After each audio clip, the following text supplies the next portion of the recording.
How do we properly prune and water our non-repeating roses as winter ends?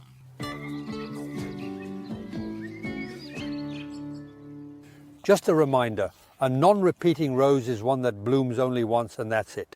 In principle, pruning happens after flowering, but as winter ends, it's important to remove all the dead wood.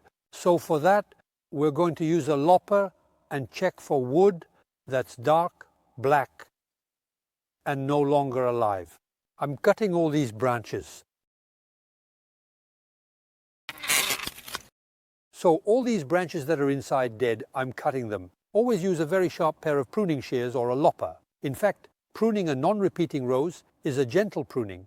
Once we've cut our larger branches, we're going to remove the small dry twigs with pruning shears. So we go inside and cut as many of those dried twigs from the previous year as possible. Once we have cut our larger branches, we will remove the small dry twigs with pruning shears. So we go inside and cut off as many of those dried twigs from the previous year as possible. Once I've removed the dead wood, I can finally prune my non-repeating rose, but it's going to be a gentle pruning. We're just going to tip back our branches to reshape it. So this is a pruning that takes place after winter when there's no more frost. You never prune when it's cold when there's frost. We can take advantage of this pruning to remove a few twigs inside the branches that are crossing or are just in the way. For that, you always need to go deep inside and remove those branches. In fact, two branches that cross each other are always at risk of getting damaged and later causing diseases, fungal diseases. These are fungi that appear on the branches of roses. Even though it's a gentle pruning, we're going to take the opportunity to remove some twigs inside, the smallest and weakest ones. This pruning will help open up our rose bush and especially bring more light inside, which will give you a more beautiful bloom in the spring.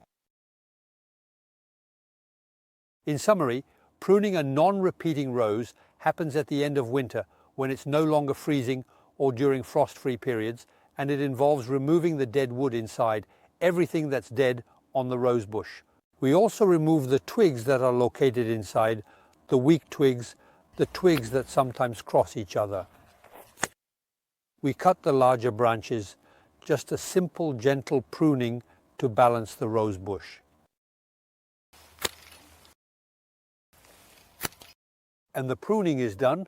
The next pruning of the non-repeating rose will take place right after the blooming, around the month of August.